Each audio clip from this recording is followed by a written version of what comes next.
Good morning and welcome to Saturday Morning Cartoons. And this sort of looks like a cartoon of some kind. Now, you may get tired of me plugging my concert that's coming up toward the end of September, September 27th. It's a Saturday night, and it's live, and it's here in Sacramento. And as far as I know, it won't be live streamed or anything else. So it's almost for someone uh, who is living in the Sacramento area or plans on visiting the Sacramento area. But I want you to come and see it. And here's the place. Here's the venue. It's called Music Landria. And it's believe it or not, it's a nonprofit venue that supplies free of charge guitars and musical equipment to musicians who otherwise can't afford it or need specific things for their recordings and such. It's a public service venue, okay, and it's in a beautiful old used to be a funeral home chapel, and it's got room for everything, and admission is free if you bring like a musical instrument or a electronic music making box of some kind to put in the pool, and otherwise it's just like tickets, I guess. And but anyway, it's called Music Landria, 808 O Street in Sacramento. It's kind of near the state capitol building. It's kind of a neat area, and I'll be appearing with Aho Shimada, whose electronic ambient kind of thing is so mystical and beautiful. And anyway, she will be opening for me. It's at 7 p.m. You're invited to a magical and ethereal evening of musical performances. Okay. And I didn't make up this poster. The good folks at Music Landria did. But anyway, you're going to get tired. I got almost a whole month to beat you up over this. So, it's been since before the pandemic, since I've performed live. And at my age, I don't know if I'll ever do it again. Well, actually, that's true. I would make fun of that. No, but anyway, I'm sticking my neck out and practicing up, and I hope you come to Music Landria on Saturday night, September 27th, Sacramento, California, 6:30 to 9. Okay. Don't worry, I'll beat you up over it again. The other day I was talking about talismans and the making of talismans and sigils and things like that. And I was writing something up for somebody else earlier in the week, and I wrote them because they were curious about talismans too. The general question was, what can talismans do for me? And what do I do with a talisman? That's the question. What do I do with it? Once I've made this beautiful talisman, do I slip it in my shoe? Do I put it in a capsule of some kind and use it as a suppository? What do I do with a talisman after I've charged it up and everything else? And I tell the story of young Baba Lon making a talisman that I put in I stored in my guitar, and I forgot that I had put it there, and I gave my guitar over to have some custom inlay work done. Oh, it's a long story. You'll hear it in My Life with the Spirits. But it's not a case of what I do with a talisman. It's what a talisman does to me. So you work on the talisman to get it created and charged, but then the talisman goes to work on you. And every case is different on how that happens. And what do? Do you store it? Do you hide it away? Do you forget about it? What? That's also up to you. But here is something that I wrote to introduce a book by Israel Regardie, a book that influenced my life and my magical career, perhaps more than any other single work. It's a very thin little book that I got at Mercury Bookstore in Long Beach, California, North Long Beach, California, and probably around 1972, about the time our son was born. And it actually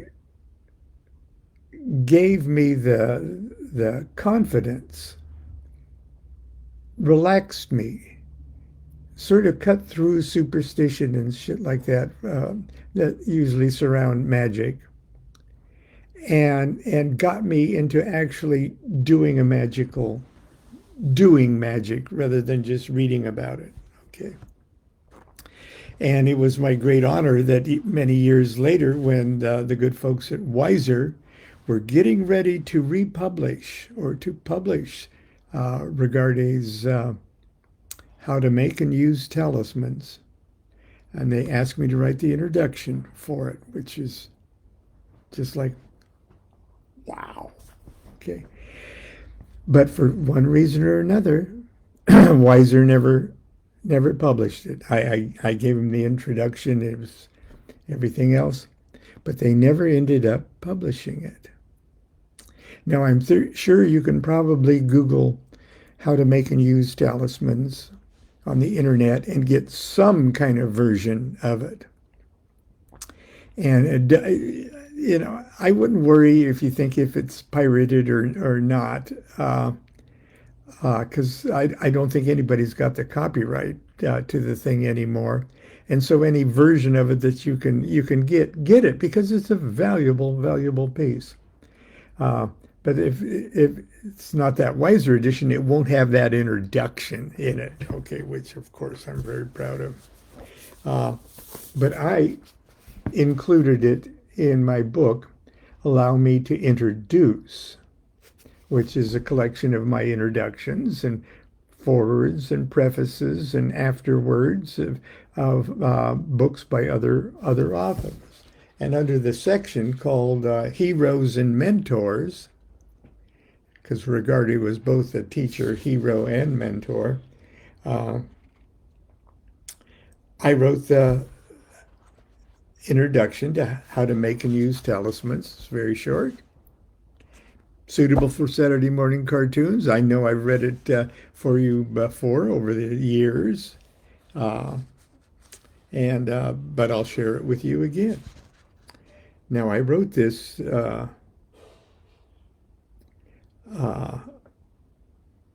when did I write this? I wrote this in 2001. I'm a magician. For nearly, at the time, I guess, 30 years, I have, by means both traditional and forbidden, endeavored to cause change to occur in conformity with my will, or what I perceived to be my will. That's about as good as any of us can do for a while. Because it's not until one has developed a significant level of illumination that one can, with any degree of certainty, know what one's will really is. Please don't assume that just because I've practiced magic for such a long time, that I possess an unclouded vision of my true will, or what I consider myself an illuminated master. I do not.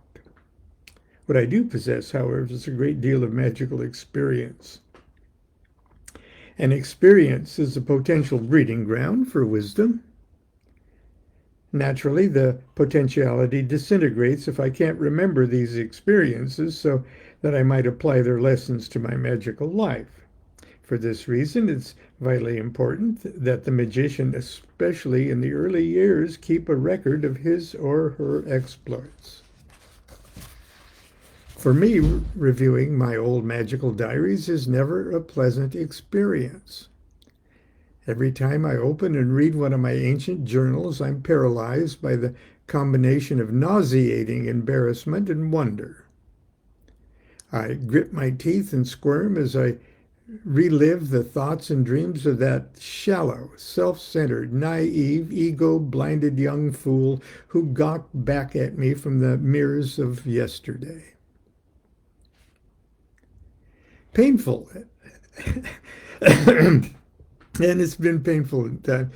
Painful as it's been, reviewing my magical records has afforded me the opportunity to chart the general trajectory and momentum of my spiritual evolution. I have been able, in several instances, to pinpoint the exact minute my magical efforts have actually caused change to occur in conformity with my will. Times that have dramatically changed my life and the lives of others. In fact, at this very moment, you are reading the words on this page as a result of a magical operation I set into motion 26 years ago. So that's 26 years ago from this. Okay, we're talking over 50 years now, okay? As a matter of fact, it was 26 years ago today. That's what I said in the book. In the autumn of 1974, I was enmeshed in what I'll politely describe as a turning point of my life.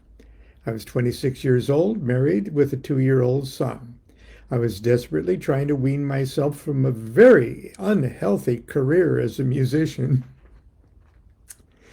And the more successful I became, the more unhealthy my life became, and struggling to bring some semblance of stability and direction into my life. Several years prior to this, to address an intense spiritual hunger, I entered the initiatory world of the Western mysteries, specifically the degree work of the Rosicrucian order Amorc, A-M-O-R-C, and the builders of the Adytum, B-O-T-A. As fascinating as my studies were, they were just that, studies. My life needed changing.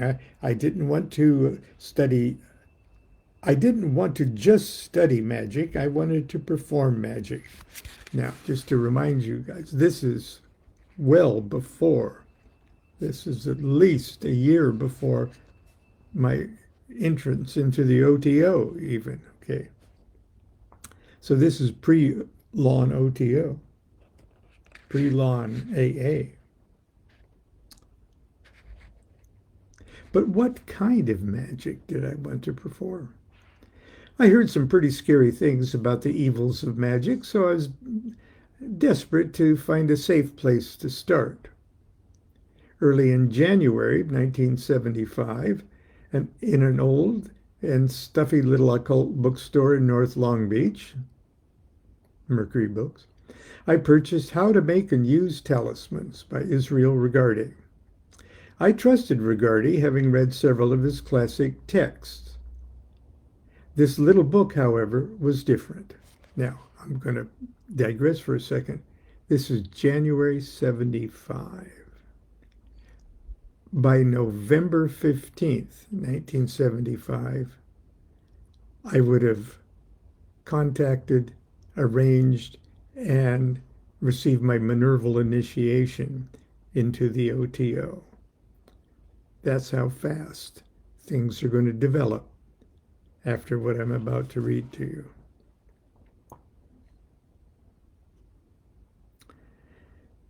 I purchased How to Make and Use Talismans by Israel Regardie. I trusted Regardie, having read several of his classic magical texts. This little book, however, was different. It was actually a how-to book of practical magic. Regardie's sane and straightforward explanation of the fundamentals of talismanic magic instantly dispelled my superstitious doubts.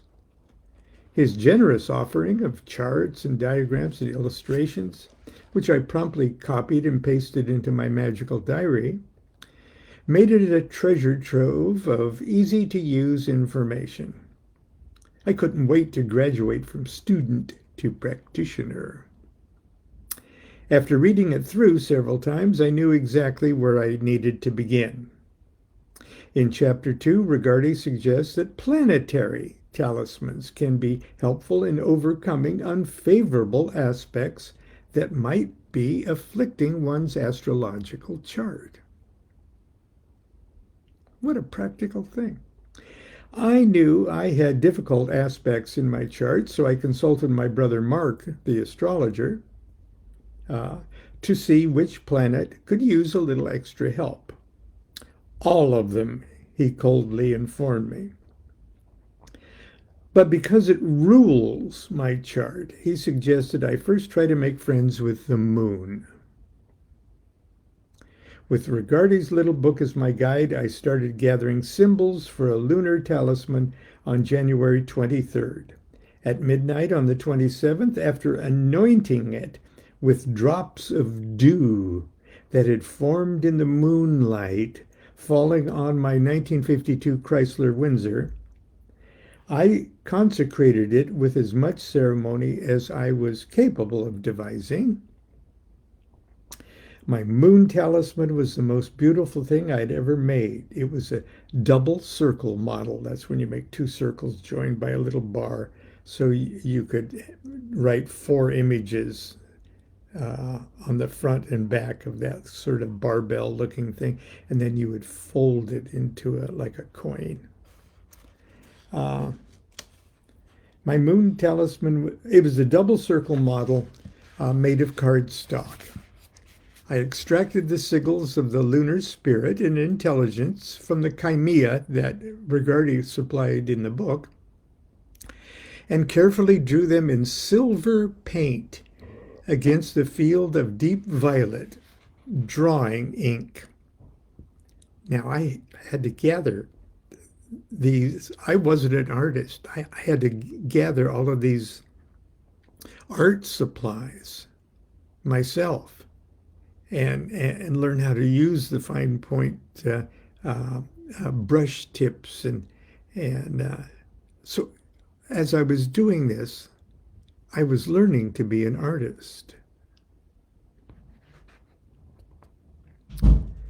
I drew them in silver paint against a field of deep violet drawing ink on the front and back of one of the circles. On the other circle, I painted a silver image of the elephant god Ganesha. Yeah, even back then. To whom the moon is sacred on one side, and on the other side, the appropriate planetary and geomantic symbols. Now, all of that was totally new to me. I knew just enough to find the geomantic symbols and the planetary symbols. I was learning all of this on the side as I was going along. Around one of the perimeter, I wrote in Hebrew the divine and angelic names, and on the reverse part, and I was learning the Hebrew at this time. Oh, put it in Hebrew. Oh, I guess I'll have to learn the Hebrew alphabet. Okay. On the reverse side uh, part of the 22nd Psalm, and I did this in English, abundance of peace as long as the moon endureth. When it was finished, I lovingly slipped it inside a linen bag that I had sewn with violet thread. On the flap, I embroidered a silver crescent moon. Can you imagine how proud I was of that when it was through? It was fucking gorgeous. Okay. I was very proud of myself, but I still didn't feel like much of a magician. I did carry it around for a few days and felt tremendously empowered, but empowered to do what I didn't know. I wasn't sure what I should do next. The answer came, as many important answers do, while I was taking a shower. I should make all of the planetary talismans. And for the next 4 months, with the help of Regardie's How to Make and Use Talismans, using my ever-improving artistic and magical skills, I created and consecrated a full set of 7 planetary talismans. Each one was more beautiful and worshipful than its predecessor. In the order in which I created them was also dictated by the severity of the planetary afflictions in my natal chart. I consecrated the Mars talisman on February 12th. By then I had taught myself the supreme invoking ritual of the pentagram and the hexagram, which from then on became part of my consecration rituals. Jupiter was next on February 27th. That's my wife's birthday. Followed by Venus exactly 1 month later. The Venus talisman evoked the most remarkable reactions. My dreams were filled with vividly erotic encounters, such as I had not experienced since adolescence. They continued until April 4th, when I consecrated my talisman of Mercury, when my dreams turned anxious and confusing. Oh well. I started the Saturn talisman on May 10th and consecrated it at midnight on the 13th. The next day, I started to collect the symbols for my 7th and last planetary talisman, the Sun. It took 10 days to complete. I consecrated it during a lunar eclipse that took place on May 24th. My arsenal of planetary talismans was finally complete. Throughout this entire talisman-making process and the months that followed, life at the DuQuette house was a litany of chaos, frustration, and despair.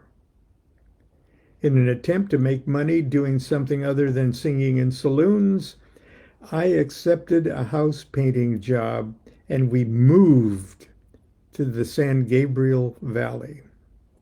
As it turned out, I would never be paid for my admittedly inept labor, and we found ourselves stranded in the smoggiest town in California with no job and no money.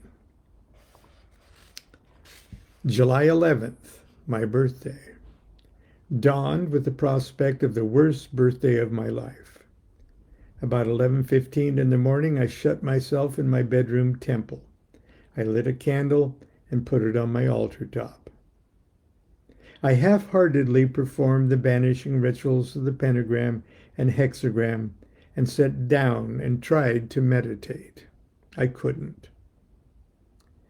To cheer myself, I removed my cherished talismans from their bags and lingered on every detail of their splendor. As I turned them in my fingers, I whispered the words of power and the names of the gods, angels, and spirits inscribed on each one of them. Finally, as if to bring order to my otherwise unordered or disordered universe, I placed the sun in the center of the altar top and surrounded it with the remaining planets in their proper hexagram positions. They were so beautiful. They were so perfect. For a moment, I didn't know how to feel. I was alternately depressed and elated. Depressed that that these talismans were the only perfect thing in my life, and elated that at least something was perfect in my life. I looked at the clock. It was almost noon, and time to rejoin my wife and son for birthday cake. They were both giggling in the kitchen. Their laughter made me giggle too. And in a cliché epiphany worthy of a Frank Capra film, I realized that there were lots of perfect things in my life. My melancholy lifted, and I credited the talismans for my change of mood. I gazed for them there on the altar top. I realized they would never be more beautiful or meaningful to me than they were at that moment. In just a few weeks, their colors would start to fade. The inks would crack, the edges wear. In a few years, I'd probably lose some of them. And those that remained would shrivel into crumbling corpses. How could I preserve them forever, just like this, at the zenith of their strength, in an environment where their beauty would never be effaced, a place where their power would never be diminished? There was only one answer, and it returned to me in the same thought wave that had carried my question. The talismans were no good to me sitting on my altar top or tucked away in their sterile little bags. They would have to literally become part of me. No, more than that, I must use their magic to make me someone else, someone new. I must reabsorb my precious planetary children and plant them in the womb of my own soul. I must impregnate myself with their magical potency, and by doing so beget upon myself a new self. One by one, I joyously plunged the 7 talismans into the magic fire of the altar candle and inhaled their light and heat as the frail husks of paper and ink were reduced to a clean white ash. It was noon, July 11th, 1975, the first moment of my life as a magician. Well, we finally did escape Laverne, California.